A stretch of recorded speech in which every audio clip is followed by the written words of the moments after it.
Wheatstone सेतु। इस Wheatstone सेतु को एक प्रोफेसर थे, उन्होंने बनाया था। तो प्रोफेसर व्हीटस्टोन के अनुसार चतुर्भुज, जैसे ए बी सी डी, ये चतुर्भुज है। चतुर्भुज की चार भुजाओं, एक भुजा, दो भुजा, तीसरी भुजा, चौथी भुजा, चार भुजाओं में प्रतिरोध P, ये P ओम का है, ये Q ओम का है, ये R ओम का है, ये S ओम का है।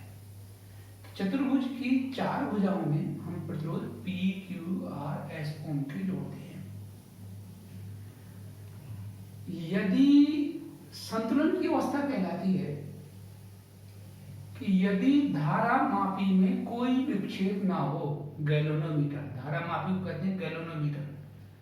संतुलन की अवस्था में, संतुलन की अवस्था का मतलब यह हुआ कि इसमें कोई विक्षेप ना हो। कोई विक्षेप ना हो का मतलब यह होता है कि इसमें धारा ना बहे। तो जब धारा मापी संतुलन की अवस्था में होता है या शून्य विक्षेप की अवस्था में, या शून्य विक्षेप की अवस्था में, एक ही बात है, या शून्य विक्षेप की अवस्था में,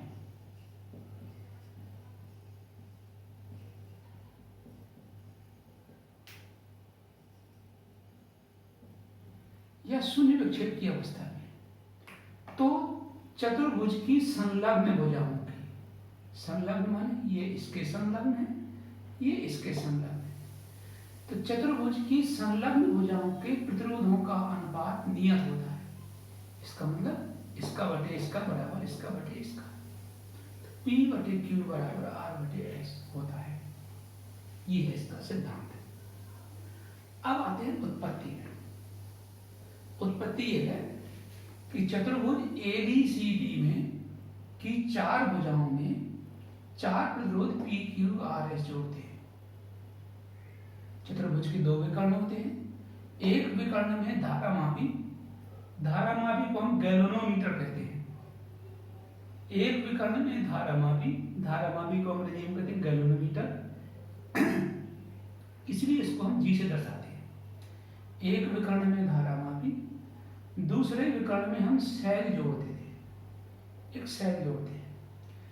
तो जब धारा मापी शून्य विक्षेप की स्थिति में होता है, एक ही बात जैसे बताया मैंने आपको, चाहे शून्य विक्षेप की स्थिति का हो या संतुलन की अवस्था में होता है। अब संतुलन की अवस्था क्या कब होती है? ये तब होती है जब बिंदु B और बिंदु D का विभव समान होता है, माने BD बराबर VD। जब बिंदु B और D का विभव समान होगा तो इनके बीच का वैद्युत विभवांतर VBD बराबर होता है VB माइनस VD, दोनों बराबर है तो 0 होगा। इसका अर्थ यह है कि ये शून्य विक्षेप की स्थिति में है और जब विभवांतर 0 है तो इसमें कोई धारा नहीं बहेगी, इसीलिए धारा मापी शून्य विक्षेप की स्थिति में आता है। तो अब ये माना कि इसमें I एम्पीयर की धारा सेल से निकलती है, तो I की I1 जाती है P से। अब इसमें कोई धारा बह ही नहीं रही क्योंकि संतुलन की अवस्था में है, तो I1 Q से होकर जाएगी। I2 जा रही है R से, ये संतुलन की अवस्था में है तो धारा कोई यहाँ से जाएगी ही नहीं, तो I2 धारा S से होकर जाएगी। फिर I1 और I2 जो Q और S से होकर बाहर निकलेंगी, फिर I एम्पीयर की धारा ऋण इलेक्ट्रोड पर जाएगी। तो जितनी प्रवेश कर रही थी उतनी ही बाहर निकलेगी। ये आवेश संरक्षण सिद्धांत का कहलाता है। कौन सा? किरचॉफ का पहला नियम। अब हम बंद पास, दो बंद पास बनाएंगे, A B D A, B C D B। पहले हम A B D A। Kirchhoff का जो दूसरा नियम होता है ये होता है सिग्मा E बराबर सिग्मा I R।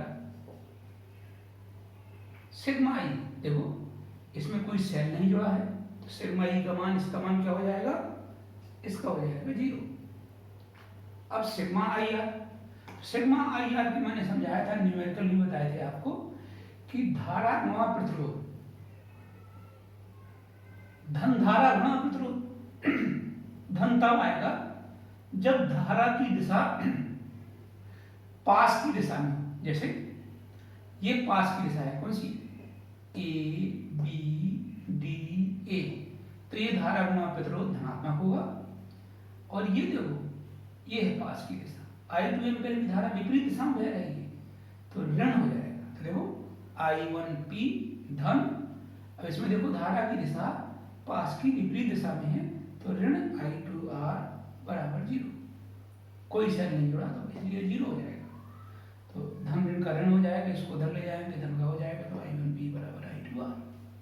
इसी प्रकार बंद पास 2 या बंद पास BCD में, बंद पास 2 कह दें या BCDB में कहें, I1Q धन ऋण, क्योंकि धारा की दिशा पास की विपरीत दिशा में है तो I1Q धन ऋण I2S बराबर 0। तो I1Q बराबर I2S एक दूसरे का भाग है, तो I1P बटे I1Q बराबर I2R बटे I2S, P बटे Q बराबर R बटे S। तो इस तरह से हम, ये है व्हीटस्टोन सेतु का सिद्धांत। इसका क्या उद्देश्य है?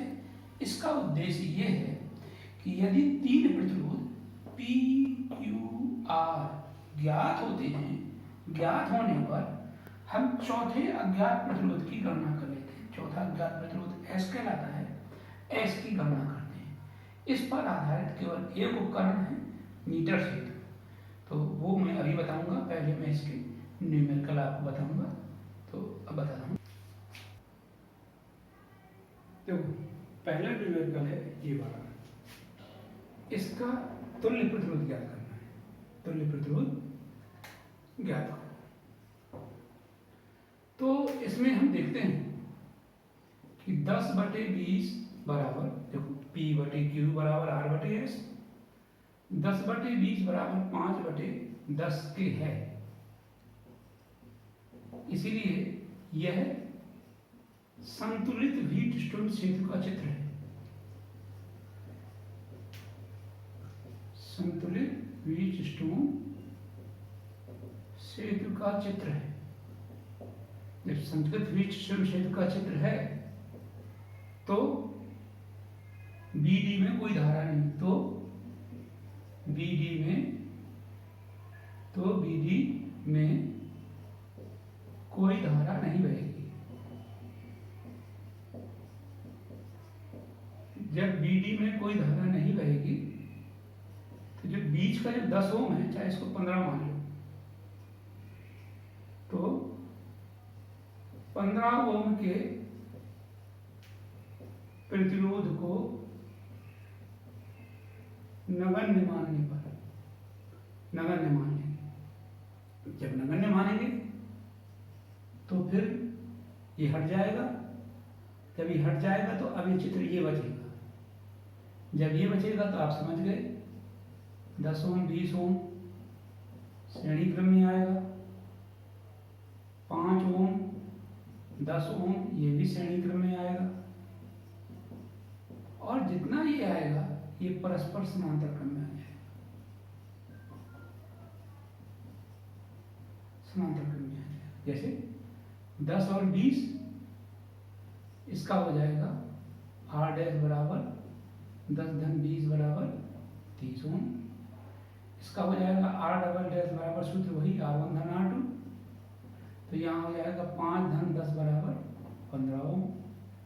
अब R डैश और R डबल डैश समांतर क्रम में है, तो तुल्य प्रतिरोध R बराबर R dash into R double dash बटे R dash plus R double dash. किस सूत्र से? देखो मैंने एक संधारित्र में समझाया था, 1/R बराबर 1/R1 धन 1/R2 होता है। इसमें R1 R2 एलसीएम ले लेंगे तो R2 प्लस R1 हो जाएगा, तो R बराबर हो जाएगा R1 R2 बटे R1 प्लस R2। माने यदि दो प्रतिरोध समांतर क्रम में है तो उनका तुल्य प्रतिरोध हो जाएगा R1 इंटू R2 बटे R1 प्लस R2। यहाँ जो है ये R डैश है, इसका R डबल डैश लिखते हैं, तुल्य प्रतिरोध R बराबर R डैश गुणा R डबल डैश बटे R डैश धन R डबल डैश, तो ये हो जाएगा 15 गुणा 30 बटे 15 धन 30।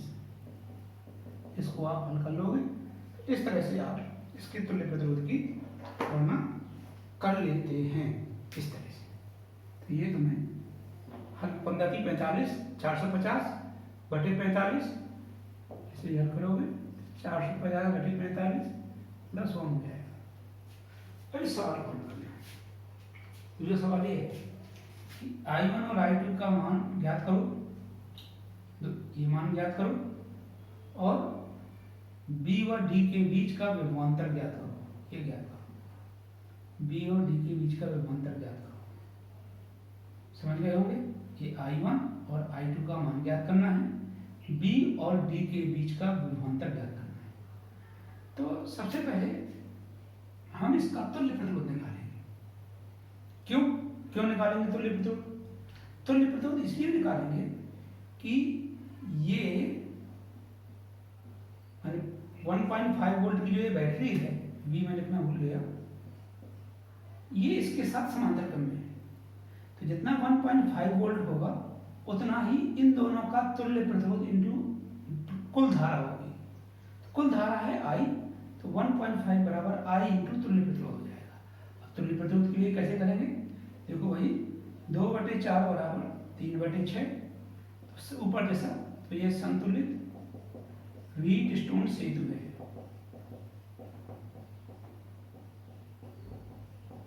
इसीलिए G में कोई धारा क्या नहीं बहेगी, G में कोई धारा नहीं बहेगी। यही संतुलन की अवस्था कहलाती है।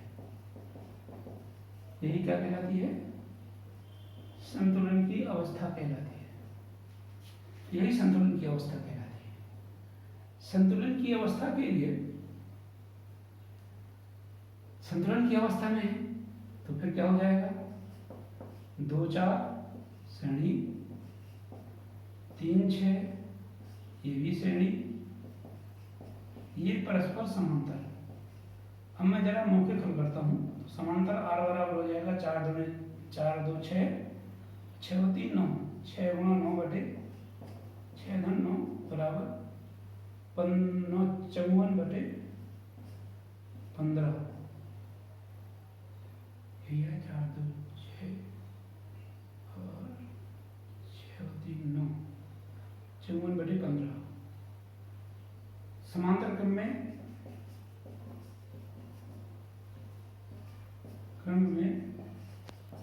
विभवांतर समान होता है।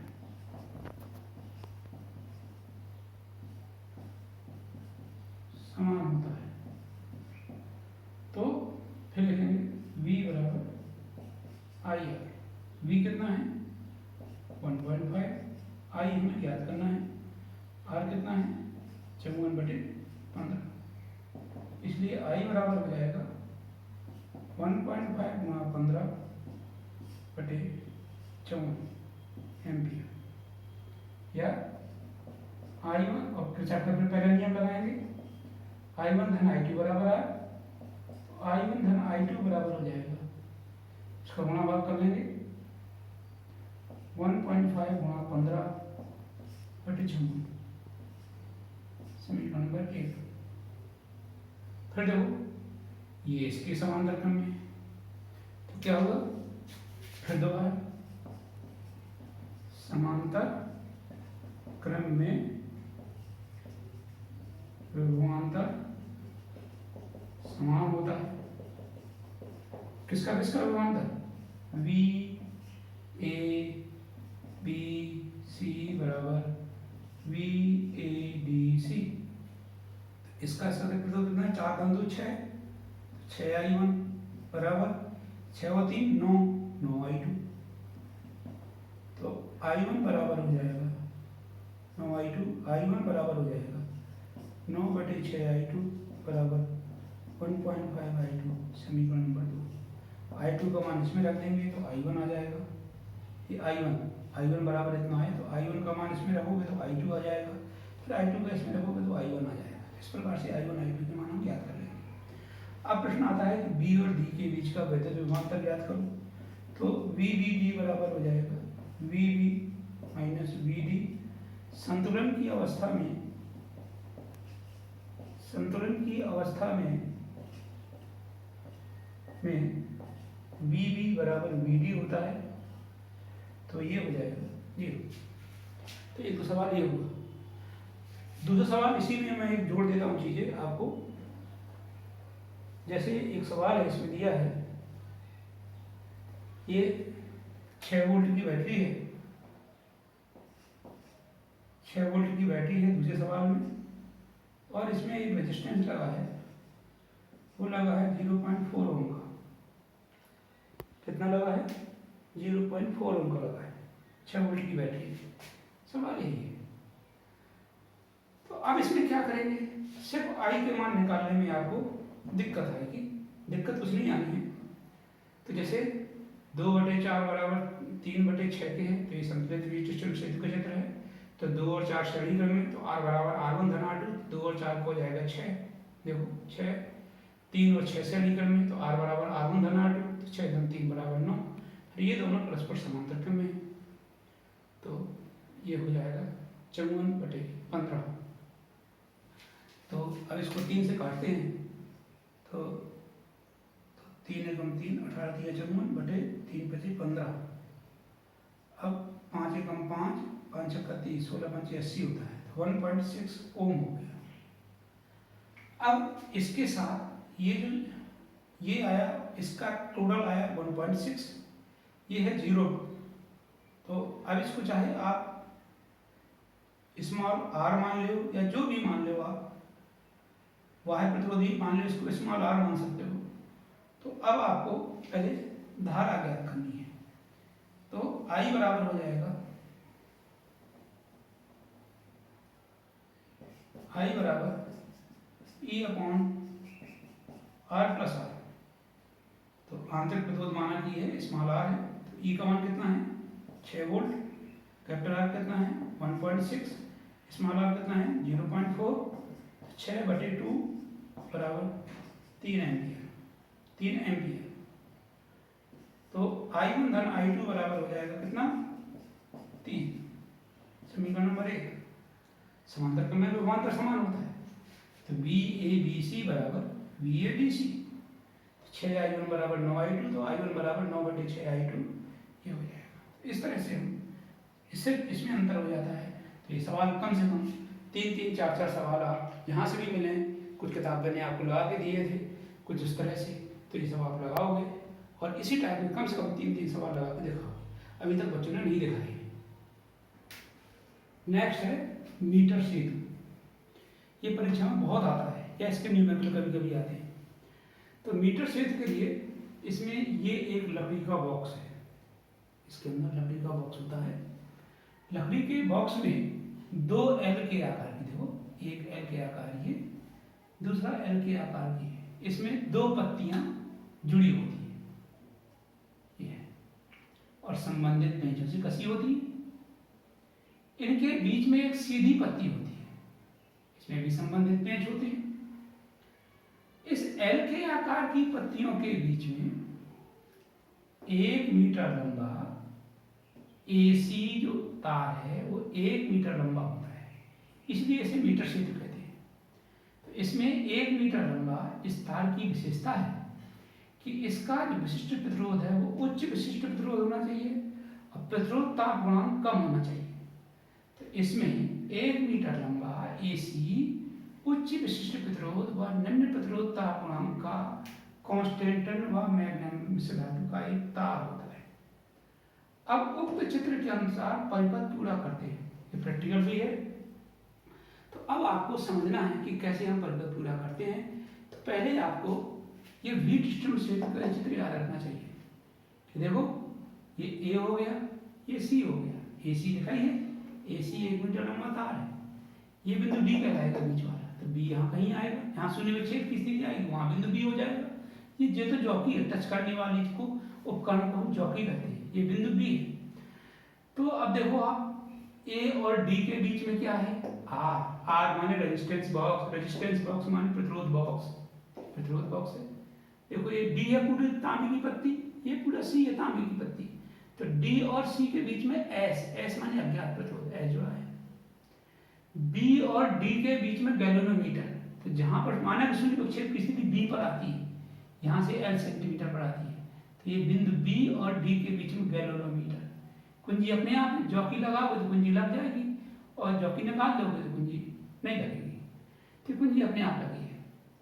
अब ए का संबंध सेल के धन इलेक्ट्रोड से, ऋण इलेक्ट्रोड का संबंध कुंजी से होकर के सी से कर देती है, कुंजी से होकर सी से कर देती है।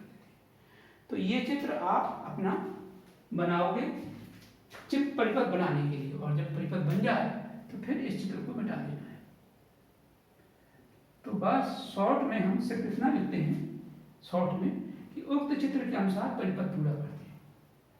अब परिपथ सही है या गलत, तो इसके लिए एक सिंपल तरीका है कि एक प्रतिरोध बॉक्स से R ओम का प्रतिरोध निकालते हैं। 1 ओम 2 ओम 2 ओम, जब देखोगे प्रैक्टिकल में समझ में आएगा। 1 ओम 2 ओम 2 ओम 10 ओम 20 ओम 20 ओम के कई प्रतिरोध होते हैं। 100 ओम का भी होता है, 500 ओम का भी प्रतिरोध बॉक्स होता है। तो इससे हमने कुछ प्रतिरोध निकाला, माना कि हमने R ओम निकाला, प्रतिरोध R ओम निकाला। जॉकी को पहले यहाँ पर ए सिरे के समीप स्पर्श कराया, फिर सी सिरे के समीप स्पर्श कराया। तो धारा मापी में जब ए सिरे के समीप स्पर्श कराया तो विक्षेप एक तरफ आया, और सी सिरे के समीप स्पर्श कराया तो विक्षेप दूसरी तरफ आया। इसका मतलब परिपथ सही है।